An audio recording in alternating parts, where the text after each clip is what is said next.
I couldn't sleep, so I decided I'm going to do a little bit of work on this cylinder. I think I'll put the cylinder in the engine tomorrow. But I want to show you what the piston, and they usually never fit, but this one fits, which is strange.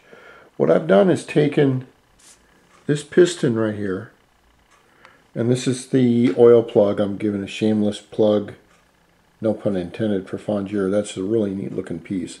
I think I'll use that in another engine, since the one I have already in is kind of glued in tight.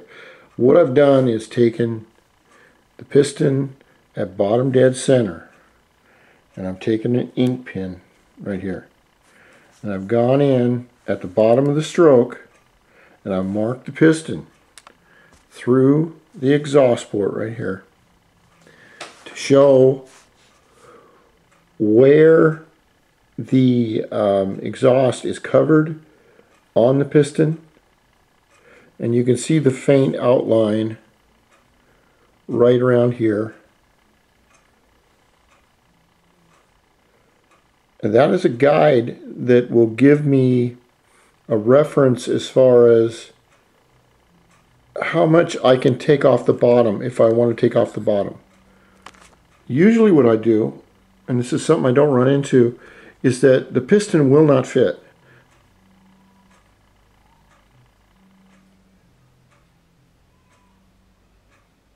Kids next door are just racing all kinds of hell. God, it'd be nice to be young again, but oh well. I'm past that stage, and they can have all the drama. See, this piston right here is a little tiny bit taller, and this part right here will hit the crankshaft or the bottom of the case, and it has to clear. So what I usually do is put a piston like this onto the crankshaft, and I will move it up and down, and take a little bit off right here with a Dremel at a time on each side. The front, this is the exhaust side, and the back here, until the crankshaft will go through one complete revolution, and there will be no binding. It will work perfect. Then when I know I have it perfect, what I've learned is, remember, your engine's going to heat up. It's going to get really, really hot. And when it does, everything expands. We don't know exactly how much what expands in these hybrid motors, because they're not engineered that we know every little thing about them. So what I like to do is make sure it doesn't hit the piston, and then I'll go at the bottom of the skirt right here. I'll take off an extra 1/16 of an inch. I don't know how many kilometers that is in metric, but I'm sure it's not very much.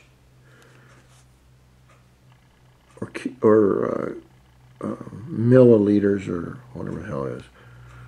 It's all Greek to me. You can see how far the meat covers, or the piston sides cover, the exhaust port. Remember that when the piston is at top dead center, it has to cover every port. It has to seal everything. If this piston right here, if you cut just a tiny little bit too much up into the bottom, where at top dead center there is a leak right here, you just ruined the piston. It won't work. It has to seal. Therefore, it's like I said, I have two things to do with a motor like this. I have to make sure that the piston can go its full rotation with no binding. Secondly, I have to make sure that the piston will cover the exhaust port and all ports in its rotation from bottom dead center to all the way up to top dead center. And I hope you can understand that I'm trying to explain things to where, like a teacher, I'm only teaching what I know. I don't know everything. I don't pretend to know everything. But I'm the biggest expert in my own little mind, for my own little experiences. And I think everyone else is too. I hope they are.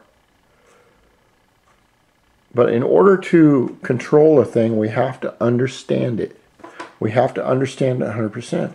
Two-stroke engines are simple. This is a glorified weed whacker, grass-cutting engine. If you look at it in a sense. I mean, they put these damn pistons in, well, not that big, but in go-pads or things like that. Honda has just developed an engine that's bulletproof, 10 feet tall, invisible, and good looking. That's the 4 stages of tequila. Alright, next video.